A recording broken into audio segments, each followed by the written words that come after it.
काही माणसं नेते म्हणून ओळखली जातात, पण काही जण माणूस म्हणून मनात घर करतात. अजितदादा पवार दिवसाच्या 16-17 तासांचा हिशोब नसलेला एक माणूस. लोकांच्या अडचणींना फाईल नाही तर जबाबदारी समजणारा नेता. कधी रुग्णालयातला एका फोनवर धावणारा, तर कधी शेतकऱ्यांच्या तक्रारी ऐकून रात्रीतून निर्णय घेणारा.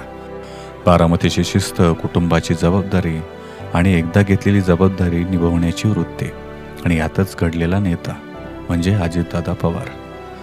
राजकारणात पद मिळवणं मोठं नाही, पण मन मिळवणं फार मोठं असतं. दादांनी दोन्ही मिळवलं, ते त्यांच्या कामातून.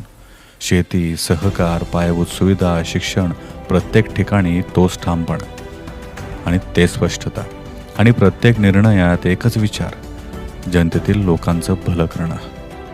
ते महाराष्ट्र राज्याचे असे उपमुख्यमंत्री आहेत जे लोकांच्या नजरेतून, त्यांच्या मनातून घडले आहेत. आणि आज त्यांचा जन्मदिवस. आज त्यांच्या कामाला, त्यांच्या विचारांना आणि त्यांच्या माणुसकीला मानाचा मुजरा. कारण त्यांनी काम करत असताना कधी रात्र आणि दिवस हा पाहिलाच नाही. माननीय श्री अजितदादा पवार यांना जन्मदिनाच्या मनपूर्वक शुभेच्छा. धन्यवाद.